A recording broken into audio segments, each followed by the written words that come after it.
different places to also really be part of the festive season celebrations in this region, which is really something we must cherish and we must honor at all times. And that is why we say it's really very, very much special for you to be part of that. And we are going to be delving into some of the discussions and some of the stories being reported on the morning papers this morning. And starting it off with also a sad one, we are able to receive the demise of one of the locals, sorry, one of the residents, the deputy resident district commissioners, that is from Budaka district, that is Hajat Nabukalu Nusra, who died in a road accident in there. And this was at Musita, and this is really something where we did see Mili Babalanda also coming out to also really comment on. And if you look at also Mili Babalanda, she's the Minister of Presidency, and definitely she came out also to talk about and also really express her condolence towards the demise of this lady in here known as Hajat Nabukalu, who is the Deputy District Commissioner for Budaka district in there. And really we pray for the soul of the deceased to rest in eternal peace. And for the family members, we pray also God should give them courage within this season in there, because it's really not easy. And this goes to all the road users that within this period, let's be mindful, let's be vigilant, because during this period, I do understand that people want to travel very fast. People want to reach out to their final destinations in a special or in a fastest mode. But we are saying be mindful, be also considerate of the road users in case you are a motorist, in case you are also privileged to be driving. Definitely you must be mindful of the road users, most especially the pedestrians who are also going to be sharing the roads with you, and that would also avoid them being a part of the statistics. Because if you look at the statistics, definitely, I want to say the annual police crime report must also now be at its final stages. This is where we now expect that the police also really must be working harder to also really come up with their annual police crime report. But I really want to say we are likely to witness an increase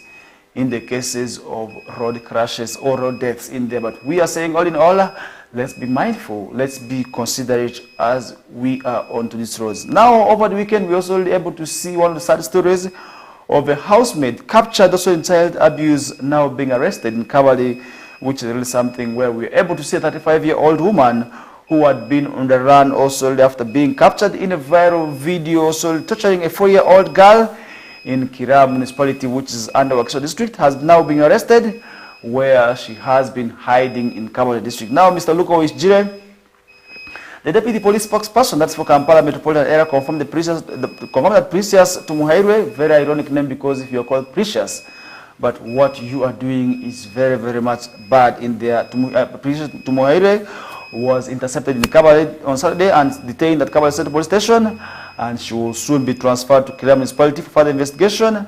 And the preliminary findings also indicate that the incident occurred in the early hours of Friday in Chikonko zone, that's Namataba cell in Kirinya ward in Nana. Now, investigation showed that the child's father, Mr. Michael Mwesigua, had been also the primary caregiver since separating from the child's mother 2 years ago, and Tumuhere has been employed as the family's housemate for 4 years now. And you can just imagine, after 4 years, this is when she comes up and does also such a bad, inhuman act after spending with the family close to 4 years. Very much bad. And could there be some issue also maybe that could have happened elsewhere as to why she could have done this? Definitely, that is where now police must investigate and find out if at all boundaries were crossed.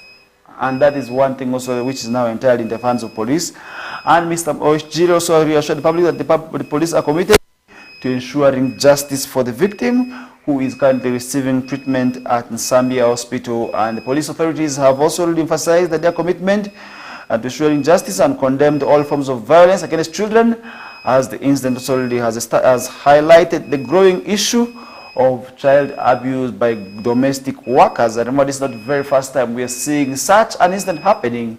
And now police has also called on the public to report any suspected abuse for justice to prevail in there. Now, Kawal District Police Commander, Superintendent of Police Charles Okello confirmed the arrest and the plan to transport Tumuhere to Kampala for further investigations. Now, both Oishjiri and Okello Charles condemned all forms of violence against children and urged the public to report any suspected case to the nearest police station, and that is where he came out and asked the people to remain vigilant to also really addressing some of these issues. And that is one thing which we did see happening, reported on the morning papers. And really, if you see the video, you will hear the lady quite huge, very big, also really magnificent in India, and doing such a crime. Then that is how it is very, very much risky for us to leave our children with people whom we think they can be able to take care of them. Then at the end of the day, we see them also really becoming perpetrators of also really violating people's rights. Then that is how dangerous it is. And we hope at the right time we shall be also really addressing some of those issues. And that's where we also really want to pause with the discussions as we get there. That is where we are saying to men, let's bring housemates that whom we know are not going to be very much dangerous for us and our families. And that is where we would also be seeing that happening. And now looking at still what's happening in Kabale, police in Kabale district in western Uganda have arrested suspected also already in suspects in connection with the mother of a 45-year-old woman whose baby was found lying on also already on the roadside in Kafumbo village, that's in Rubaya sub-county. And that is where now 6 people. If you look at Kabale, this woman who also committed a crime, I don't know, we are talking about rain and heat in Kabale, and now we are seeing 6 people being arrested in connection for the mother of a 45-year-old woman whose body was also found lying, that is on the roadside in Kafumbo village in the Rubaya sub-county, and that means police and other relevant security agencies therefore have a role to play in terms of also addressing some of the insecurity threats coming out from Kabale, and that means they must do something to also undertake and also find out what could be going wrong in Kabale. And now Chigezi Regional Police Spokesman Mr. Eli Matei said the body of Jovinta Tumushabe, a resident that's of Kafumbo village, was discovered on the roadside on Friday at around 7 p.m. And that is really where now 6 people have been arrested, and they arrested at Turiatambe Gadi. We have Fred Nwabagawa and Friday Damson, Ambrose Okirikiriza, Esau Taremwa, and Bahati Abdul, all residents that's of Kagasha village in Rubaya sub-county in Kabale district. Now Matefali noted residents also that the residents alerted the district police commander of Kabale and officer in charge of the area, who immediately also really informed the district criminal investigation department to also really visit the scene where Tumushabe's body was found lying on ground. And now statements were also recorded from the witnesses, and the body was examined before a post-mortem was conducted. And now the 6 people are currently being detained pending also investigations, and that's also where they will be now arraigned before court to prove whether they were innocent or guilty of the crimes levied against them. And that is really where we shall be seeing that also happening. Now over the weekend still we are able to receive the news of that is appointment that is of Hajat Sharifa Buzeki as the newly also really executive director that's of Kampala Capital Authority, and that is where she will be taking on from also really the predecessors. And that means we are also really going to be seeing how she will be steering the affairs of Kampala. And now the new executive director of Kampala Capital Authority has come out to also outline her 3-year vision for the winning future, and rooted in the 10-point master plan, striking a familiar also returned to that's of unity and reconciliation, as she revitalized her predecessor's emphasis on turning the former hills of Impalas into a smart city. And that is where we were able to see President Museveni, with the help of Public Service Commission, appointing that is Miss Sharifa Buzeki as the new executive director that's of Kampala Capital Authority, replacing Dorothy Saka, and who also was sacked following the tragic incident. And really one of the stories that we shall be remembering also really in 2025 as of this year will be the Chitezi incident, where we were able to see the garbage site burying people. Really this is one thing that led to many possibly being dropped. And if you look at 3 people, the top also really bosses were dropped for also really not also looking out some of the areas that also could have resulted to the Chitezi incident in there. And now 3 people, if I look at the 3 people, the executive director was not also one of those that got spared, and she was actually at the forefront of those people who were to face acts. And indeed we did see also really them facing the axe, and that means we are still also going to be looking at any change. Shall we see Kampala maybe addressing some of those issues is really what remains entirely a question, and I will be letting you know that later on. Now, misuse of shillings 1 billion fund sparks accountability law, and if you look at also really some of those issues that we reported over the weekend, this is really one of the stories that featured very much as a section of roads in eastern Uganda remain in deplorable condition despite government allocating shillings 1 billion annually to each local government for road maintenance. And in Nairobi City, we are able to see our leaders touring some of those areas and some of those roads, but really to our dismay, some of those roads that we also declared to be worked on indeed had not been worked on.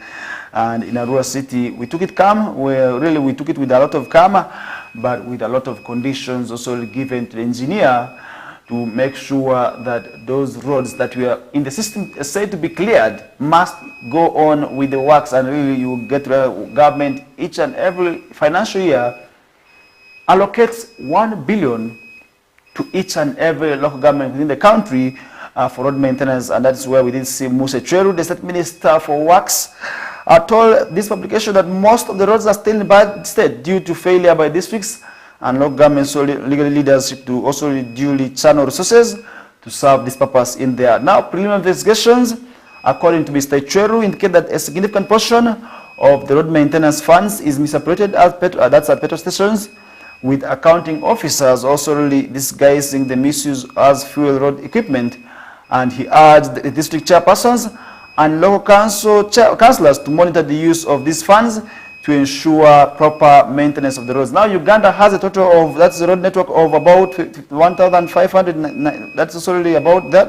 That's where we're able to see only also really about 24% of the road funds is being used also really very, very much well. And these are community roads, the UNRA roads, and now UNRA, when we talk about UNRA, this is actually where also over the weekend it was not good for them. We did see them also really now being officially taken back under the ministry, under the mother ministry in there. Now, despite these allegations, roads in some of the districts remain unmaintained, raising questions also about the effectiveness of the funding that 1 billion government is giving. Now, the chairperson of Chere Sub-County, Mr. John Esadu, also complained that the roads in the area remain untouched despite government efforts. Now, other local leaders in Teso sub-region, however, dismissed the accusations. Now, the town clerk of Soroti City, Ms. Justine Bareche Mulinsi, has said the office properly utilized the funds which were subject to audits, and that is one thing which we did see where the Soroti District Cow, Mr. Eli Piwang, expressed skepticism about the minister's remarks, stating that the allegations lack factual report, and that is where Soroti District Chairperson Simon Peter Edoru Eku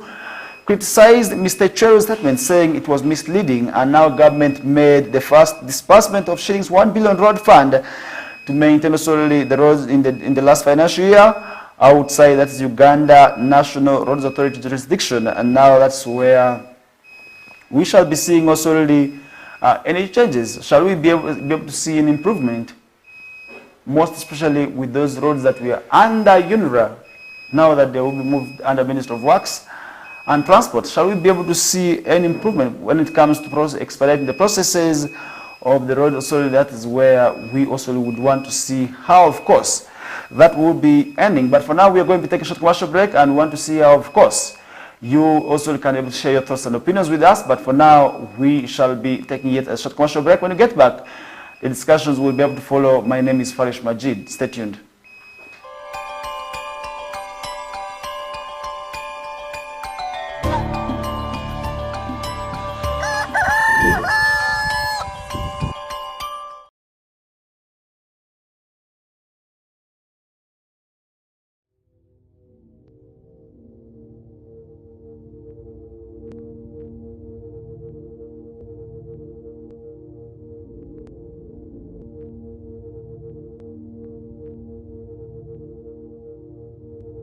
West Nile TV, lighting up the region.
Ekiki? Owangula. Nsasula emyezi 3 n'empangula. Hey! Ha!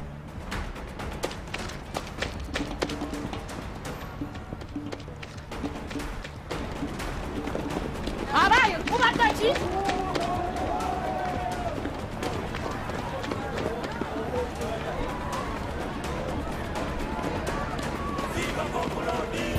Kituufu ensasula emyezi 3 mpangula.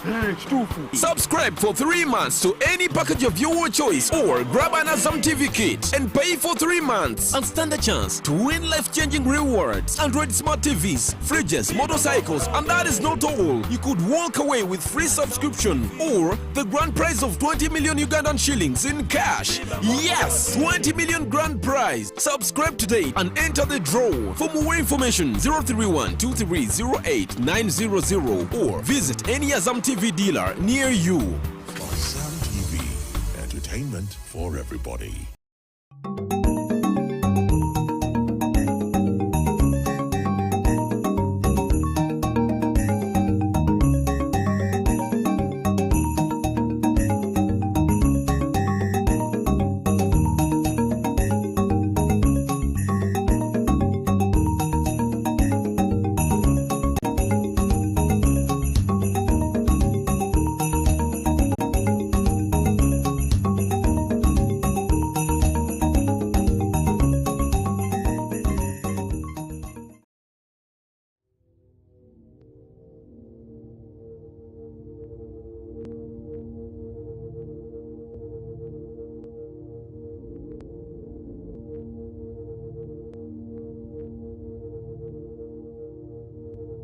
West Nile TV, lighting up the region.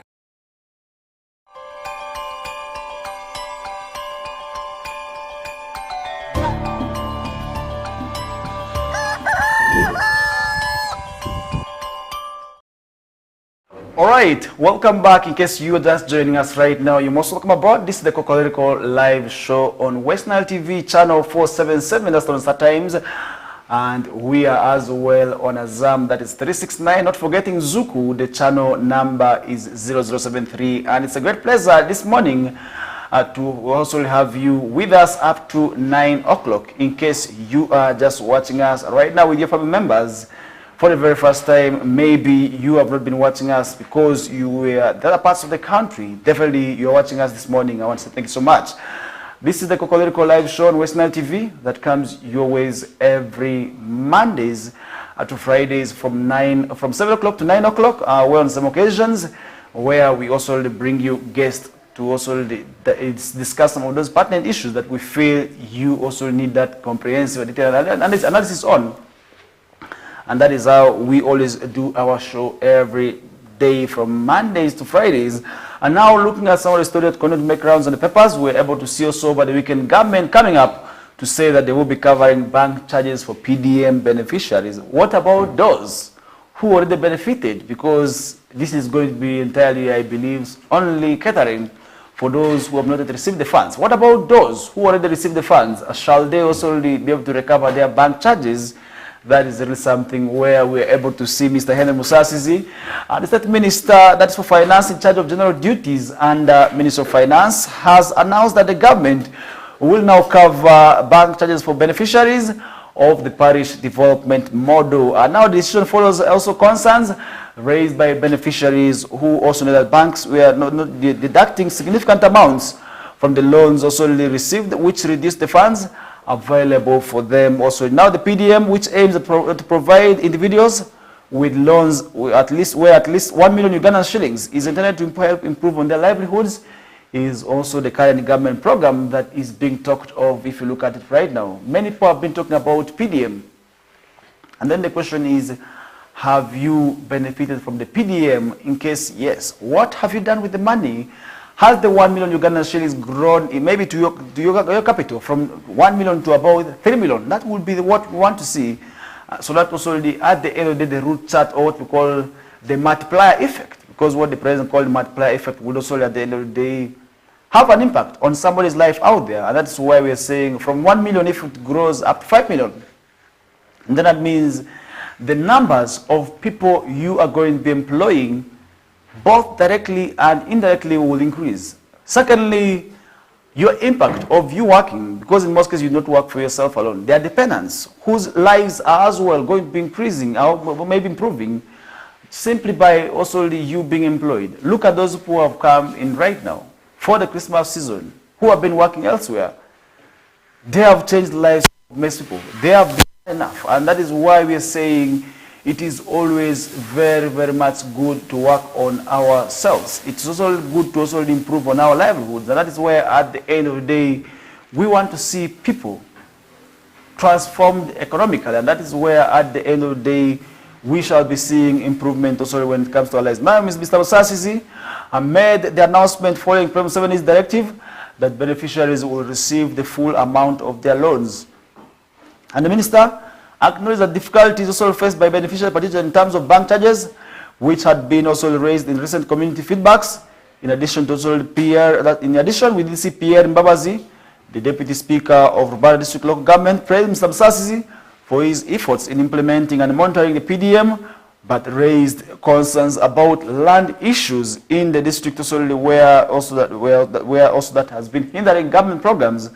And if you look at issues of land, this is not only happening in Rubanda, where we have been seeing the government also led by also the minister who has been also touring to also assess the impact of the parish development model in that region. And definitely land also remains another challenge, most especially in the western districts in there. And that is where we are saying, let the government also look at ways of addressing our land ownership system, because I believe the kind of also wrangle that we have been having in this country basically has been caused by the land ownership system, which says land belongs to the citizens, which also some people have misinterpreted. And that is where we're saying, if at all, government also can come up with an initiative of where land should belong to government, then that would also be very, very much good in my own opinion.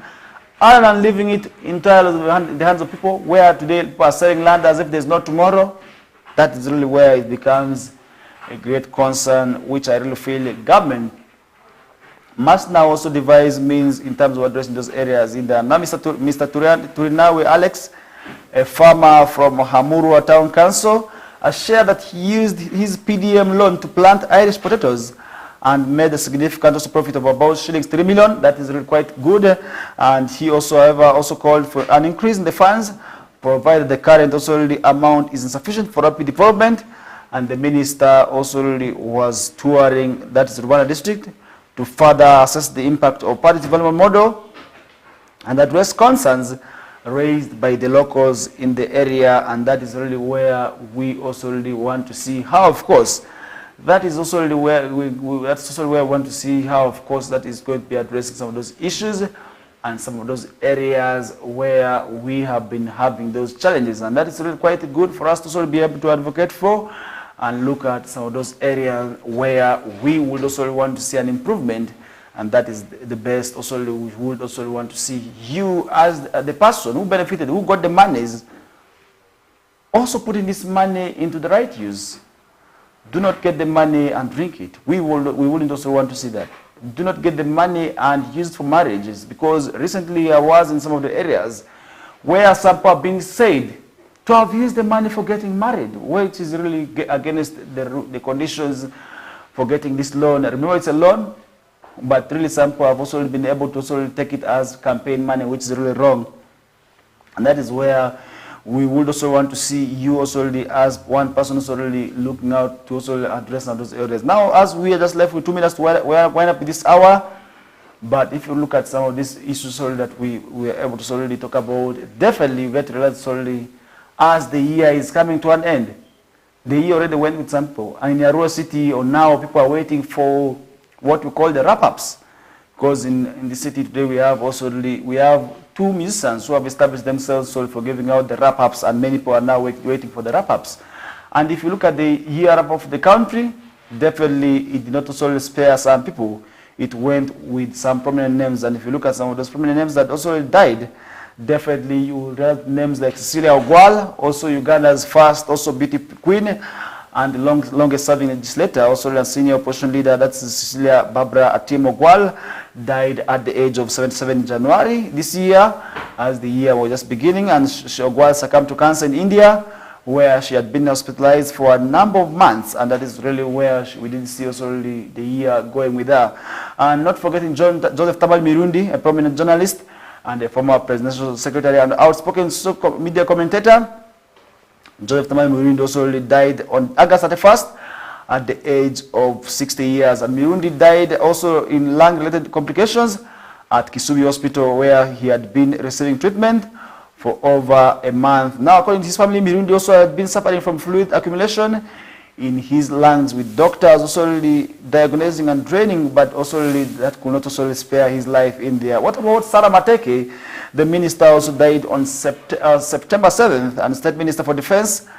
That's Sarah Mateke, also succumbed, also who also had Sarah Woman Member of Parliament, died at the age of 50, and she also really was part of those names that died this year. Now the minister suffered a heart attack while at her home, that is in Sanji in Wakso district, on Saturday morning also, and died while also being rushed to hospital. And that is really where many people described as a humble and dedicated servant of the country. Now the daughter of former minister Philemon Mateke also really was able to also really see joining the political race in there, and that is really where we were able to see a number of issues being raised here and there when it comes to the party, also NRM, where disagreements were clearly exhibited in there. Now Dr. Martin Alika, also on April 15th, also was also part of those people that died, and the renowned dental surgeon and businessman Dr. Martin Alika died at the age of 95 at Nakasero Hospital, where he had been admitted,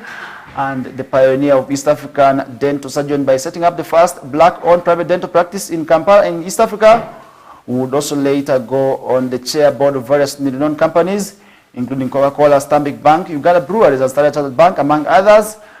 But really, this year, we're able to also see Alika, who was also served as a presidential advisor, as a senior advisor in charge of special duties to President Museveni also in 1986, but also State Minister for Foreign Affairs between 1996 and 1999, also really died in this year. And if you look at some of those people also died, of course, a journalist was also among the names. On September 27th was also a sad day for the journalism fraternity, as one of their own, that's Mapito Ekomoloit, passed on at the age of 58, and Honor, as popular known, succumbed to cancer, which was also in advanced stages. And the former legislator and corporate affairs manager at Nile Breweries Limited was a man of all seasons, and was also really one of the people who died this year, and was later also and was praised by the community in Amuria in there, where he was also really said to be a person who was humble.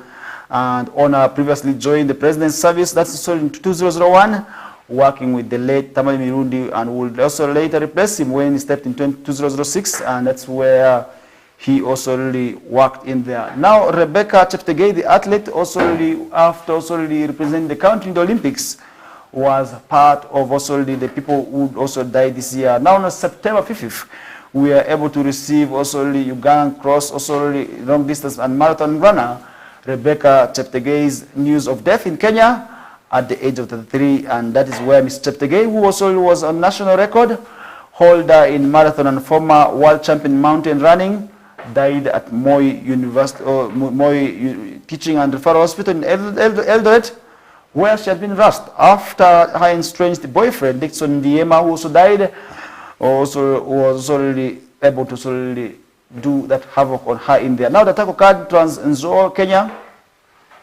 where she was reportedly doused with petrol and set ablaze upon her return from church. And now she was returning from church with also two children when she was targeted. And now Ms. Cheptegei is said to have been rescued by neighbors after the incident that happened, as her home is also in the small towns of Endebess in there. Now Bishop Shekade, also on October 17th, was part of the group also who died this year, and that is really where we're able to see also really the list becoming very much long. And among those that died this year is Kiduma Kubia. We're able to see Jolie Mugisha also dying. And if you look at Jolie Mugisha in September, this was also a sad month for the National Unity Platform Party supporters, where the deputy president for Western Uganda died at the age of 58. Mugisha passed on, and that's at Mbarara Regional Referral Hospital, where she had been admitted, also in coma for several weeks in there. Now the National Unity Platform Party has said the deputy president would always be remembered as a trailblazer who fearlessly advocated for the marginalized and inspired the new generation of Ugandan leaders. And she was also a part of also the group that died at the national scene this year. Not forgetting Frank Nabiso, Busoga's encyclopedia, who died at the age of 83.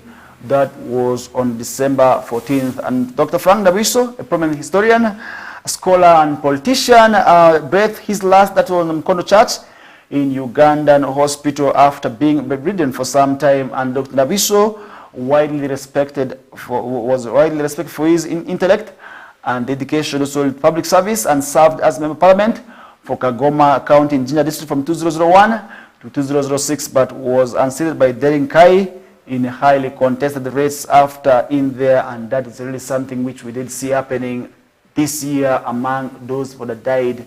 And many people, of course, died as well. Even in this region, we were able to sort of lose very many people this year in there. But we are all saying, may their souls rest in eternal peace. And for those who are also entering the new year, let's enter this new year with a lot of questions, because within this year, maybe within these remaining days, which we are talking, of course, is just tomorrow and hours of today, you may also be part of the statistics and then join the list of those who died this year, which may be very much bad for you in terms of road accidents. But we're saying, let's be cautious, let's be vigilant, let's also be mindful as we are onto these roads. And that is really where we would also want to see you as the viewer being part of those groups that will be celebrating next year in there. Now, government lays off UNRWA staff after merger.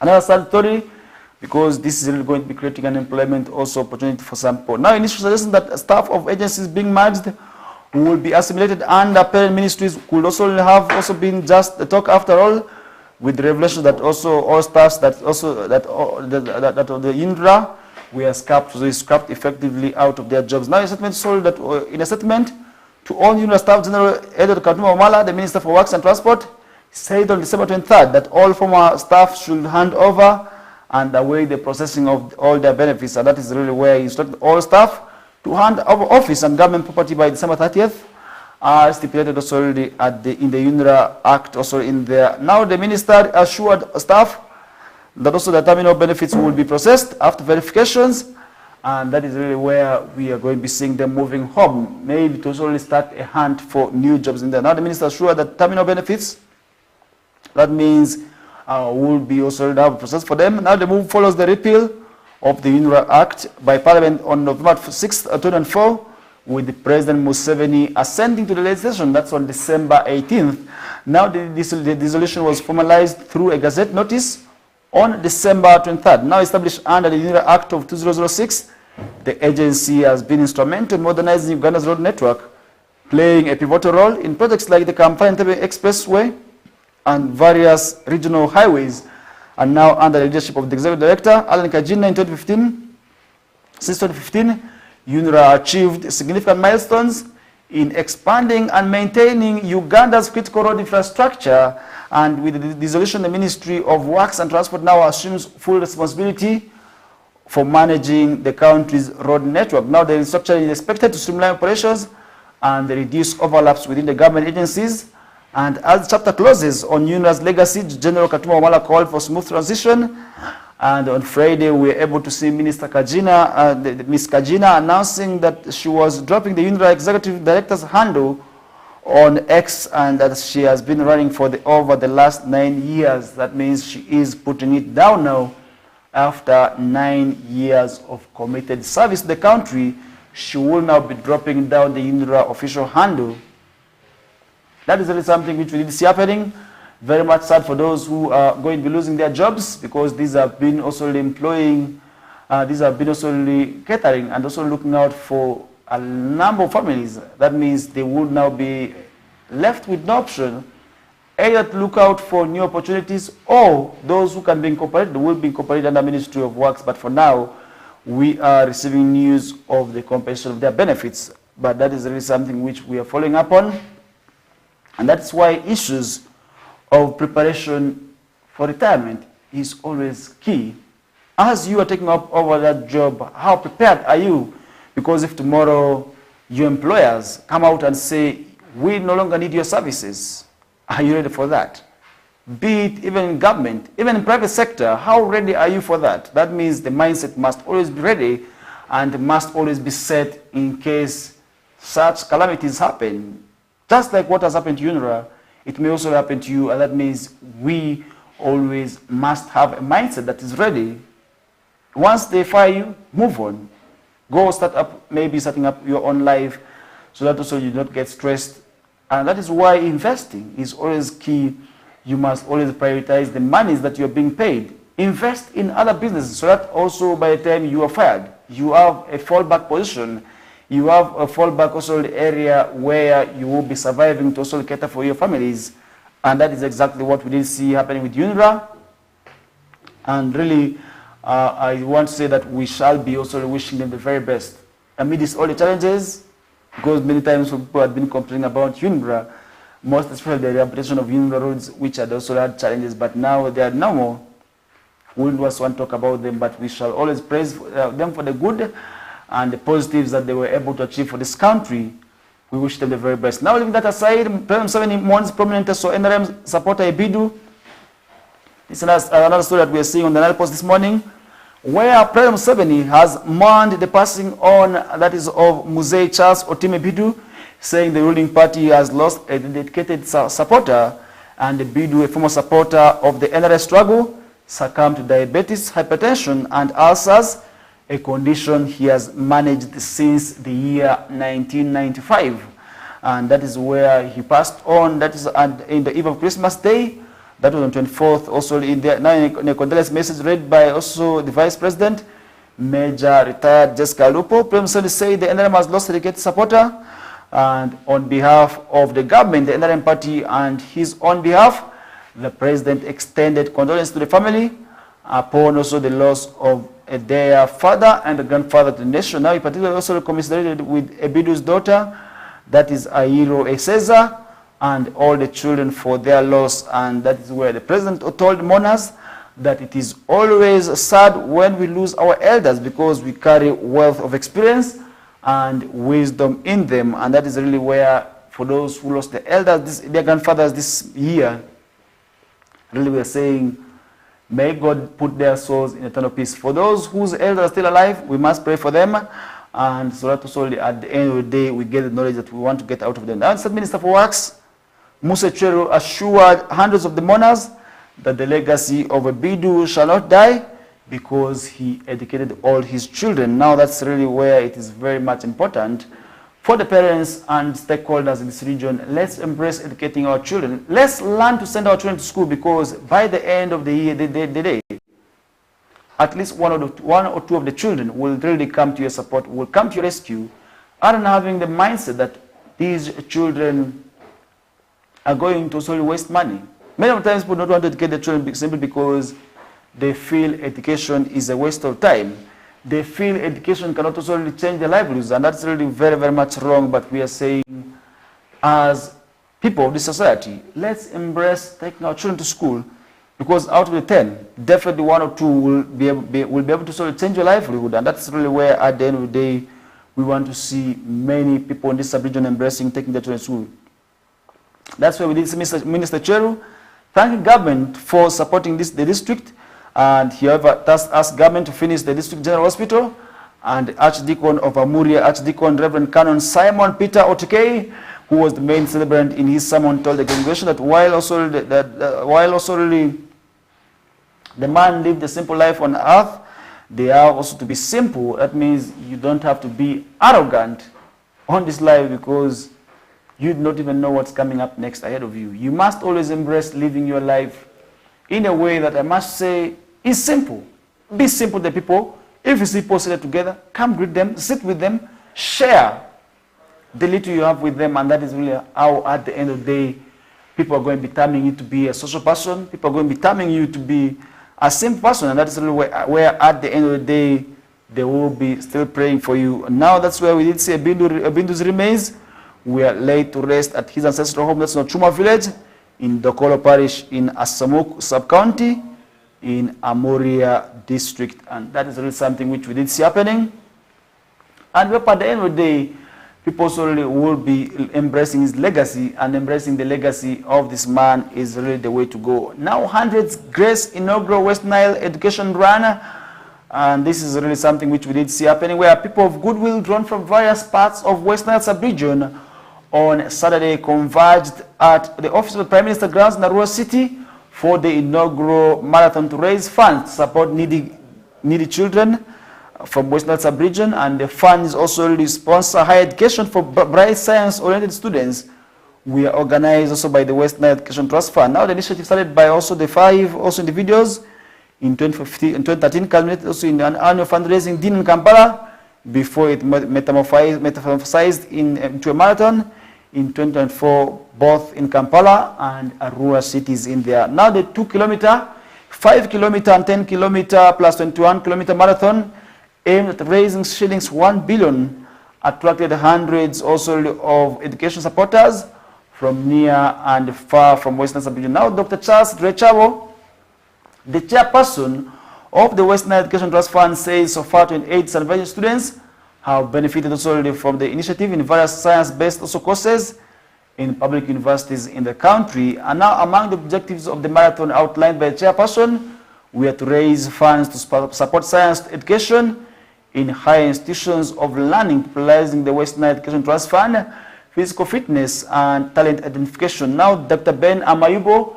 a final year student of Bachelor of Science in Medicine and Surgery at Makerere University, appreciates the Education Trust Fund for enabling him his dream of university education to become also a reality. Amayubo completed A-level and has also sat home for years due to school fees challenges. Said he had to join Makerere University through mature age entry after securing sponsorship from the West Nile Education Trust Fund. Now, the area MP of Ive East, that is Geoffrey Feta, the chairperson of West Nile Parliamentary Caucus, who contributed showing 5 million towards the fund, says the marathon is a self-sustaining strategy.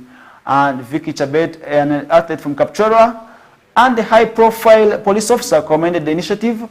And Chabet led the team of athletes from Kapchorwa and said she was happy to be part of the team supporting the West Nile, also West Nile education, as well as motivating young athletes both in the region and the nation to participate in various platforms. Now the managing director of the Comrades Sports Bar in Arua City, Tabu Lambert, dedicated proceeds also from 2 shows during all this night and also live band performances to support the trust fund in there. This is really something which we are saying it's worth appreciating.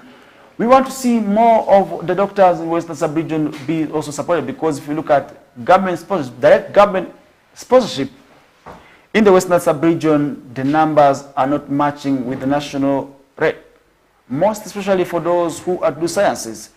When was the last time we had a student from Western sub-region be sent for government sponsorship? Leave the district, the district quarter systems, government, national government merit. How many students in the last 10 years have we sent? This is when we need to also make that impact, and we must make that assessment to also determine why such initiatives are always key. And that means you as a partner, definitely you will be seeing a reason for supporting this only if you get to understand that many times after finishing senior 6, we always find it difficult to send learners directly to the universities for sponsorship after also the senior 6 examinations. And that's really where it becomes critical for us to solely interest ourselves in such private gestures to support our own also in this region to also be part of education. And that's really where I want to see more nurses, more doctors from the sub-region also of West Nile in there. That is really where at the end of the day we want to see doctors coming out from schools like Arua Secondary, coming out from schools like Angal, coming from schools like St. Charles Luanga, coming out from schools like St. John's College Ombachi, Mvara Senior Secondary School, to mention but a few. And really it is through such initiatives, because we may not also be at the opportunity of getting the good grades that will enable us compete for the national cake. Let's support our own now. Supporting them through such initiatives is always key. And I really feel at the end of the day, that is where we shall be seeing an improvement in terms of the education sector for this sub-region. And now Alfred Okonji, the Arua District S5 chairperson, challenged the people of Western sub-region to own the initiative. And he said the time for individuals to support the initiative is over, as he advocates for collective responsibility by all West Nilers towards the cause. And I really want to agree with Honorable, that is Alfred Okonji, the district chairperson for United States of Arua, as he always calls it. And I really want to say this is time that we, the people of West Nile sub-region, learn to embrace and support our own. Why am I saying this? If we are waiting for other people outside West Nile sub-region to come and support us, we may not also reach the dream where we want to see West Nile sub-region at. But if at all we start supporting our own, at this time, then at the end of the day, we shall be seeing the region reach the climax, reach out maybe where we want to see. We shall be seeing the region grow to the great heights which we want to see it also at. That would, at the end of the day, paint us an image of what we also want to see expected out of the region. And that's really one thing which we did see over the weekend.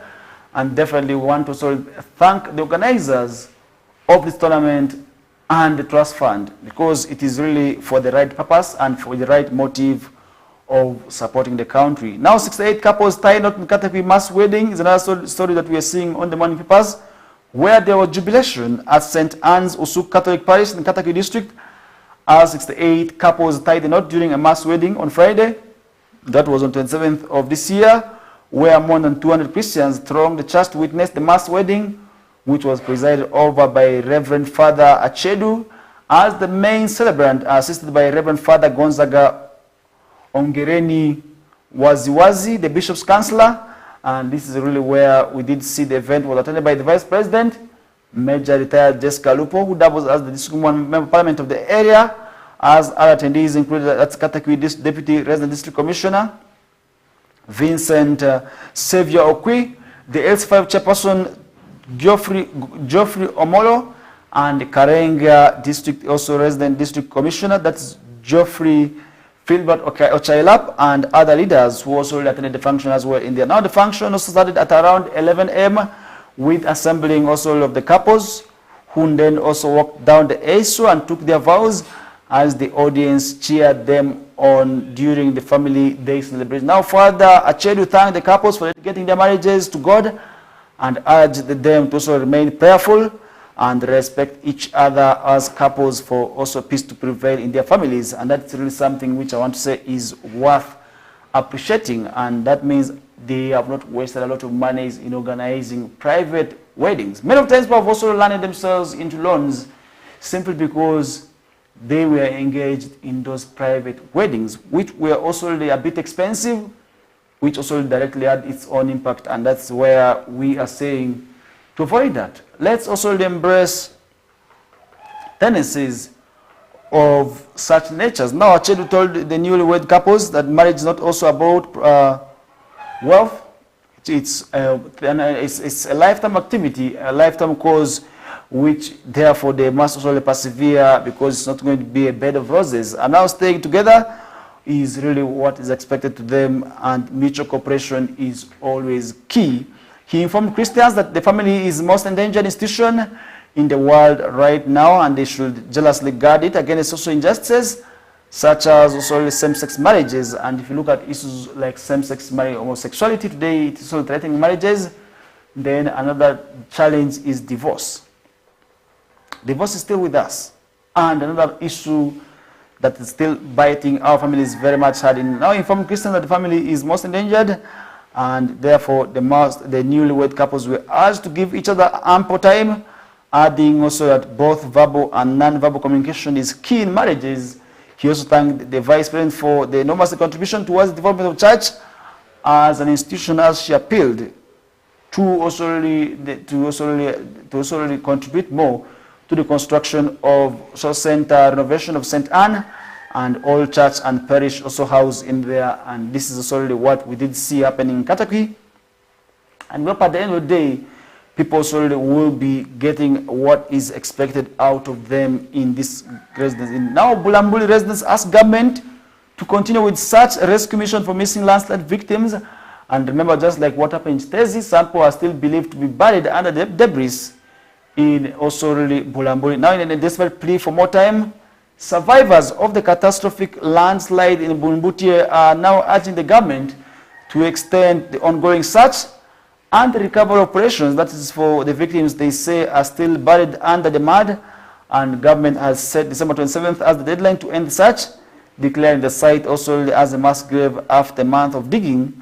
However, local communities are requesting an additional month to ensure all bodies are recovered, as many victims remain missing. Now, since the tragic event in November, the remains of 14 individuals have been exhumed from debris, but survivors believe more are still not found. And Lona Nachense, a resident of Masugu village, is among those desperately searching for his missing family members.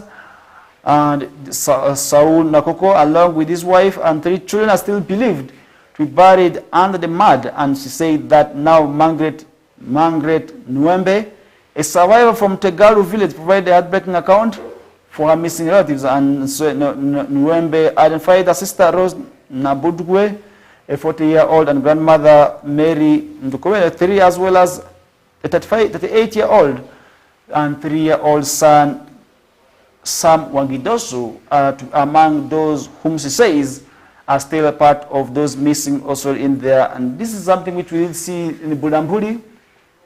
Another story that which also we will be also remembering this year with, which is of course another sad story. And then looking at some of the stories, this year we shall be also remembering among those. You will not forget about the Chitezi landfill tragic incident, the Bulambuli mudslide also, and the petrol and the tank explosion that was also in Wakiso in there is among the stories that which we shall not be forgetting this year, as very, very much sad enough. Now, Fahira Mpalanzi, the resident district commissioner of Bulambuli, noted that the pace and also noted that the pace and intensity of the recovery efforts have slowed down over time, acknowledging that over 100 people could have been buried on November 28th during the landslide. Now, such efforts have been already uncovered dozens of bodies, involved also the government officials, army rescue teams, and local community members working tirelessly. However, the government also has expressed concerns over the logistical challenges of continuing the search and maintaining equipment of the extended period. Now, while authorities debate the future of the search, the people of Bunbutie hold on hope and willing also to give up their efforts to find and give proper burials for their loved ones who are believed also to be buried under the debris in there. And that's really something which is happening in Bulambuli, and we pray such does not happen again. And that is really where at the end of the day we want to see nothing of that caliber happening again. But of course we are still counting down to see if at all this will not happen again. But in the next 3 minutes, if you look at some stories happening elsewhere, still within the Nile Post, security forces were able to recover 28 stolen cattle. That is from also during a Kotido raid in there. Now, a joint security operation in Kotido district has led the recovery of 28 cattle stolen from Panyangara sub-county, along with firearm and ammunition. The successfully also came in when the security forces were able to join hands, and also the intense clash with Turkana rustlers in Kotoi, and that's something which we did see where the security forces were able to join to combat also the cattle raid in that area. Now, if confirmed that the recovered cattle also will soon be also returned to the rightful owners in coordination with the local leaders. And now the operation so involving the EPDF, Uganda Police, and stock also theft unit, and internal security organization was launched shortly after the cattle was stolen on Wednesday night, where we're able to now see security forces joining hands to solely identify some of those areas where this cattle were moved to, where 28 have now been recovered. And now the security forces commended the tracking team for their tireless efforts and urged local communities to remain vigilant and cooperative in also combating cattle rustling, which is still a challenge. And if you look at Karamoja sub-region, cattle rustling is still an area affecting that part of northern Uganda where it remains a persistent issue. But also this operation demonstrates the growing effectiveness of joint security efforts in addressing the challenge, and we hope at the end of the day this will also now be history, because cattle rustling remains indeed a great concern for this nation, where many people already are still suffering the challenge of losing their property in terms of cattle rustlers. And if you look at Karamoja sub-region, that part of Turkana also, we see people jetting in from Kenya and other surrounding areas to sort of steal cattle in that area using guns, where people have also over time lost their lives. But we are saying it is time that we are able to sort of address some of those areas and some of those issues. But for now, we are going to be taking a short commercial break, which is of course the final for this hour. In case you are just joining us right now, you are most welcome aboard, and our final destination is of course 9 o'clock, and thereafter we shall be having the ALS News Bulletin with Fete Manuel, as other programs will be following in the due course of the day. For now, we are taking a short commercial break. When we get back, the discussions will be able to follow.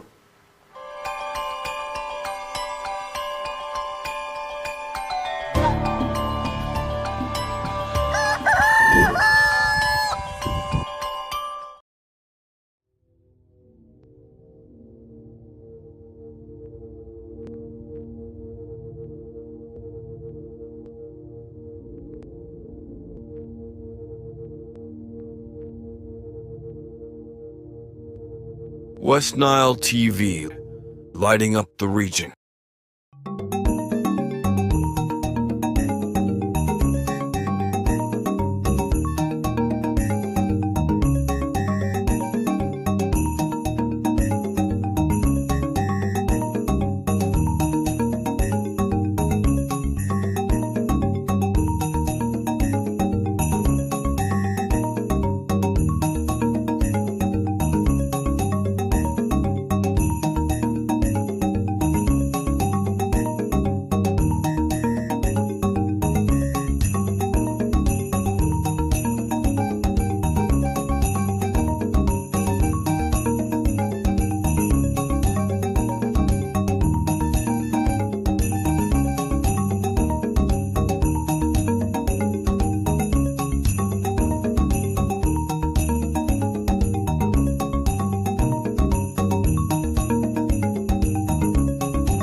Look out for StarTimes Solar to unwrap your lighting and entertainment experience this Christmas. At only 700 shillings daily charge, get yourself a StarTimes S50 that comes with lighting, phone charging, strong lithium battery, radio with a flash port and a Bluetooth speaker. For more entertainment needs, get yourself a StarTimes S130 that comes with an extra 32-inch TV screen and 2 years free StarTimes subscription. StarTimes Solar, more than just solar.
West Nile TV, lighting up the region.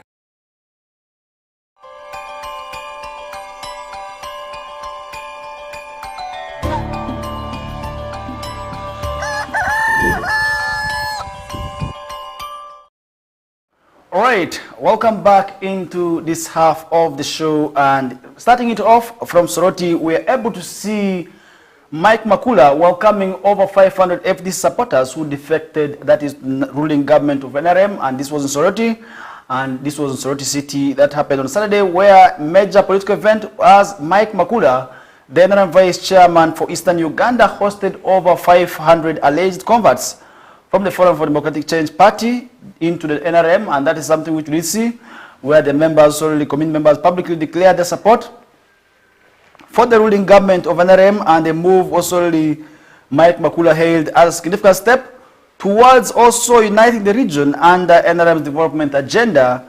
And during also the gathering at Timisha Hotel in Soroti, Mr. Makula emphasized that NRM's capacity to secure a prosperous future for Uganda's youth in there, and Mr. Makula also did go on to express concern about Soroti City being an isolated stronghold of the FDC and in a region where NRM has gained dominance. And Mr. Makula pledged to organize an ideological orientation session within 2 weeks also to help young people understand their role in Uganda's development journey. And he highlighted the lack of what we call ideological clarity among the youths, emphasizing the importance of appreciating the country's progress while addressing the challenges such as rural poverty, unemployment, ignorance, poor service delivery, and corruption, among other challenges. We did see that happening, where Mr. John Robert Kalimba, Coca-Cola, a local mobilizer, revealed that his decision also to cross to the NRM was influenced by the overwhelming desire of his supporters, and that is something where we did see Willie Bisanga, the NRM chairman for Soroti City, expressed optimism about engaging the youth in development programs, saying there is a big reason to work with the young people. Now they are willing also and ready to champion the NRM's development agenda. It means the country also must now support them in attaining some of these issues. However, they move also drew criticism. That's from FDC leaders, where Paul Omer, the FDC presidential advisor, that's presidential envoy for TESO, who also dismissed the defections as opportunistics, and that's really something which we did see happening, and where we did see it's a dry spell, and people are looking for money. NRM followers are just fetching money from Museveni, and this has nothing to do with genuine political alignment. That is what Omer was able to sort of come up with. And at the end of the day, this is something which we hope will also really not actualize in 2026. Omer further accused the NRM of failing to address critical issues in the region. And despite the defections, Omer dismissed the significance of the event, describing it as distraction from the government's responsibility to deliver tangible results. And as the political landscape in Soroti City evolves, and this is where we enter a new year of politics, Makula and his team remain confident that the efforts also will consolidate NRM's support in the region. However, opposition voices continue to challenge the ruling NRM party, address core issues facing the community, and now the coming weeks solely will reveal whether the ideological orientation plan Makula also plans will further solidify the NRM's influence or provoke more debates about Soroti's political and development also priorities. And that's something which we did see happening, and we hope at the end of the day more of this also will be happening, and we hope at the end of the day people also will be undertaking and finding out what exactly this is all about. And as we get to move on with the show, so many things is going to happen in the country. I will be also letting you know of what is happening at the country level in there, and at the world level I will be also letting you know where former US President Jimmy Carter dies at the age of 100. This is another story that I will be letting you know later on.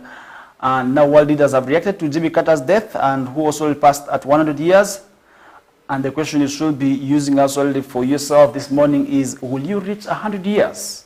Just like Jimmy Carter, who also died at the age of 100.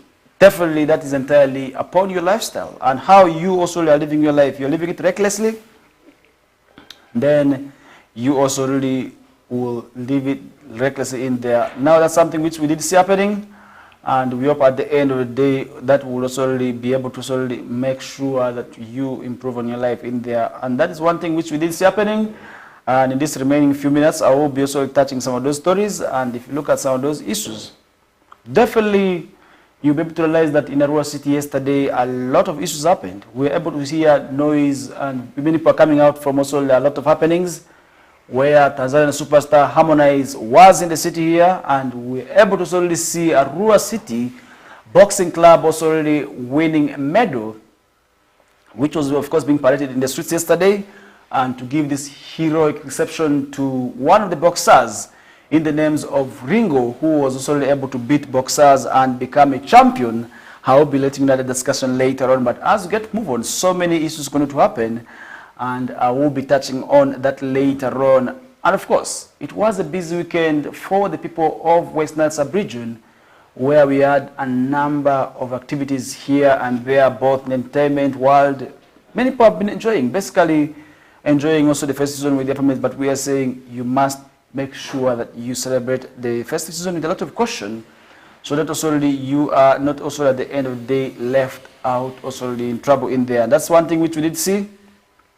And we hope at the right time, this will be having its own also really impact in your life, and that is really where we would also want to see you living your life very, very much peaceful. And that's one thing which we did see happening, and we hope at the end of the day we shall be seeing that happening. Now look at some of the stories. NIRA receives first batch of kits.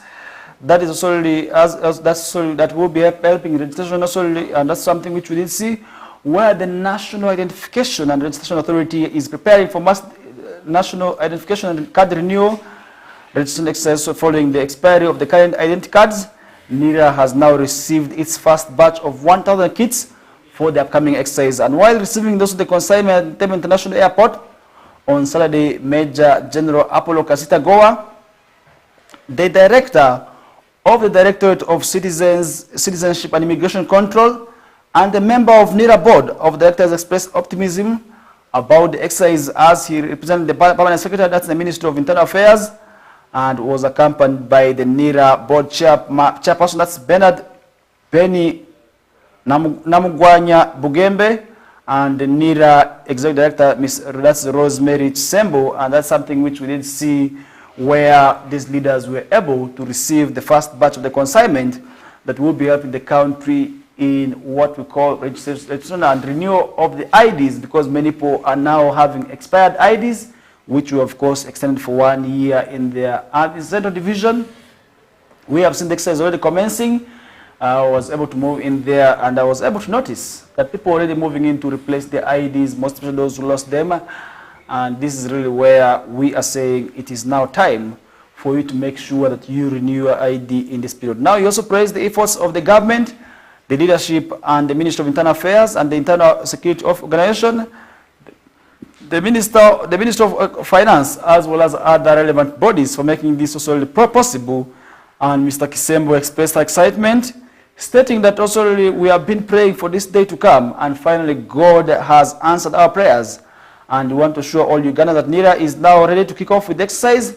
And the first batch of the ID was issued in 2014 and 2015 with a 10-year lifespan, meaning that they are set to expire by June 2025. And that's something where we're now seeing government joining efforts to make sure that people receive their IDs within this period of time. And that's one thing which we hope at the end of the day, you as the viewer should be able to interest yourself in, to make sure that you get the IDs, and to make sure that at the end of the day, you are also part of the crew that will not be able to solely see how, of course, you also do not live without national IDs in there. And that's one thing which we did see happening, and we shall be letting you know of more of that discussion later on.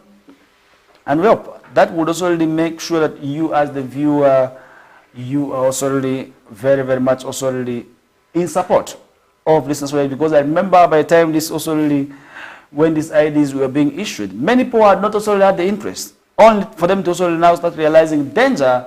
That's when we did see also really others now rushing to also really be part of also really the crew that will be also having this national ID. Now, leaving us aside, as we are just left about some few minutes of about 10 to wind up with the discussions. Now let's look at what's happening in the international world. Jimmy Carter, former U.S. president, dies at the age of 100 years. And now the former U.S. President Jimmy Carter has died at the age of 100. The center he founded has confirmed. Now the former peanut also farmer lived longer than any president in history and celebrated his 100th birthday in October this year. Now the Carter Center, which advocates for democracy and human rights around the world, said he died on Sunday afternoon at his home that is in Plains, that's in Georgia, where the Democrats served as the president from 1977 to 1981, a period beset by economic and diplomatic crisis. And that is something which we did see where he is being remembered for. And after leaving the White House with low approval ratings, his reputation was restored through humanitarian work, which earned him the Nobel Peace Prize. And that is one thing which we did see happening in there. Now Carter, who prior to becoming president was governor of Georgia, a lieutenant in the U.S. Navy, and a farmer, is survived by 4 children, 11 grandchildren, and 14 great-grandchildren. And that is really something where we say he has lived this part, and he has definitely achieved what he is to achieve on this earth. We pray also really for his soul rest in eternal peace. Now Carter also died in there. His wife Rosalind, who was married to him at the age of for close to 77 years, also came out to solely confirm that, and died at the age of 77 years. That was in 2003, and since 2018, and the death of George Bush, he was the only surviving U.S. president.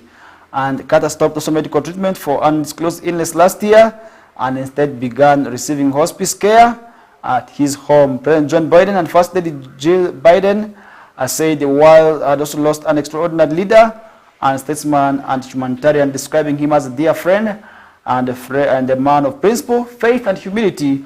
They add that he showed that we are a great nation because we are good people, a decent and honorable, courageous and compassionate, humble leader in there. And this goes to all the leaders by the time you die.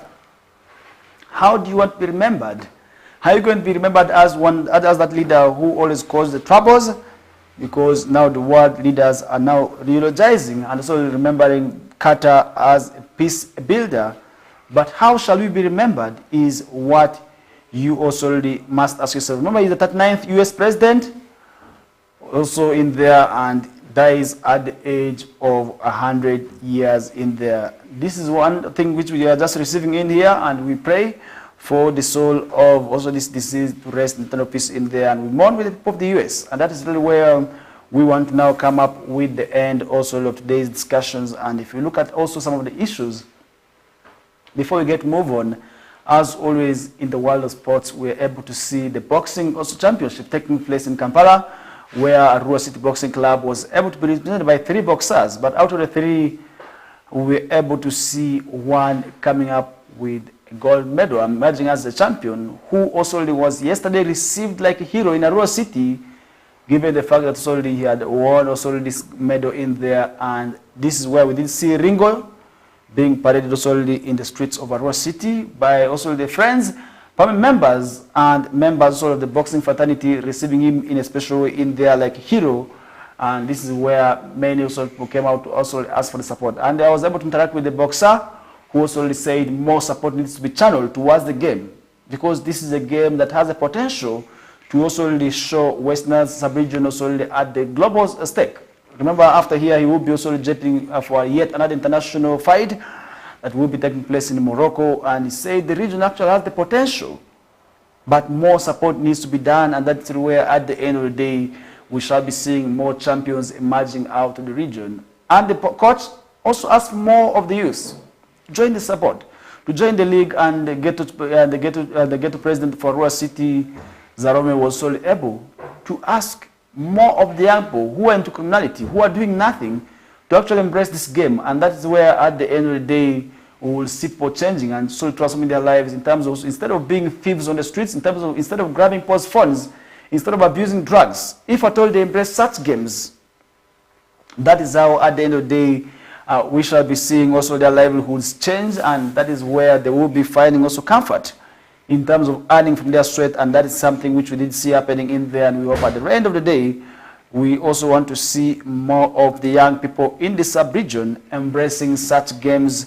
to also really develop their lives in there, and that is one thing which we did see happening, and we hope at the end of the day, many people also will be joining also such games in there, and that's one thing which we are going to be posing discussions with. And now to look at some of the games that which we are seeing happening in the 4 big league. We shall be seeing the games starting on the 5th of January, as we are now counting down less than a week, because next year is just a day from now, and we shall be seeing the games starting back on the 5th, where we shall be seeing Buhimba up in action against Karunji, as Busoga United will be hosting Arroyo Sports Club. That's still on the 5th, and we shall be seeing Gaddafi on the same day taking on Boma, as Maida will be up in action against Kataka, and Tungase will be versing Blacks Power, as Onduparaka Football Club will be hosting Chiinda Boys still on the 1st of January, and another West Nile side, Paida Black Angels will be home also hosting Chigezi Homeboys, and Midigo Calvary still will be returning on action. That is on the 8th, and they will be hosting, that is another team also known as Chigezi Homeboys, and that means Chigezi Homeboys after Paida, they will be also remaining here to host another West Nile, to be hosted by another West Nile side, and that is really how we shall be seeing that happening. Now, somebody will be interested in wanting to know the 4 big league standings. At the moment, we are seeing Gaddafi on top of the log with 23 points, as Blacks Power, another team from Northern Uganda, in leader, who is in 2nd place with 23 points.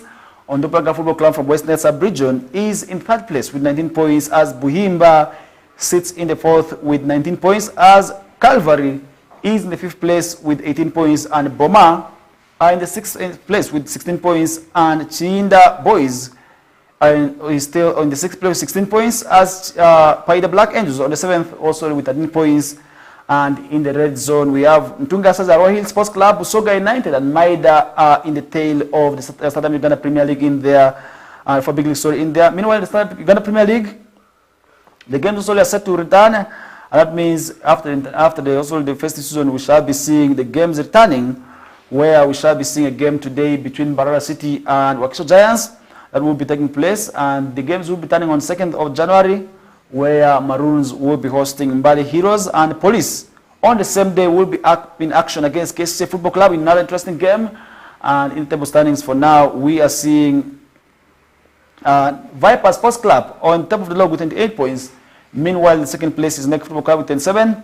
KCA are in 3rd place with 23 points, as URA are in the 4th place with 21 points. That is how the Southern Uganda Premier League looks like. Meanwhile, for the international scene, many of the games will have been played over the weekend. Some were disappointed, as others were also jubilating, and we were able to see a number of games all being played right in Syria. We were able to see La Liga games going on, and we also already did see English Premier League returning. And now looking at English Premier League on Sunday, we had a game between Leicester and Manchester City, which Leicester City was able to win by 2-0, as Crystal Palace did go on to beat on Southampton by 2-1. Everton lost Nottingham Forest by 2-0, as Bournemouth settled for a 2-2 draw with also, that's Bournemouth and with Fulham, as Tottenham Hotspur also did go on to settle for yet another 2-2 draw with that solely Wolves, as West Ham was able to be washed by Liverpool by 5-0 yesterday, and that is how it is looking like. And today we shall be seeing also another game where we shall be seeing Aston Villa taking up Brighton, and Ipswich will be up in action against Chelsea, as Manchester United will be taking on Newcastle United. Is it time for Manchester United to win? That is also something which we shall be proving today, because the team is also proving that indeed they are not performing well. But we are still hoping that Manchester United will be bouncing back like how they used to also be. Definitely that's something which we did see. And on Friday, Arsenal did go on to beat Ipswich by 1-0. And this is how we were able to see the weekend summarized for the sports lovers, as more details in the world of sports will be coming through on the Whistle Time with Ole Zaga and Linda Susie from 2 to 3 p.m. From me to you, have a good day, and I will be bouncing back again tomorrow. I'm out.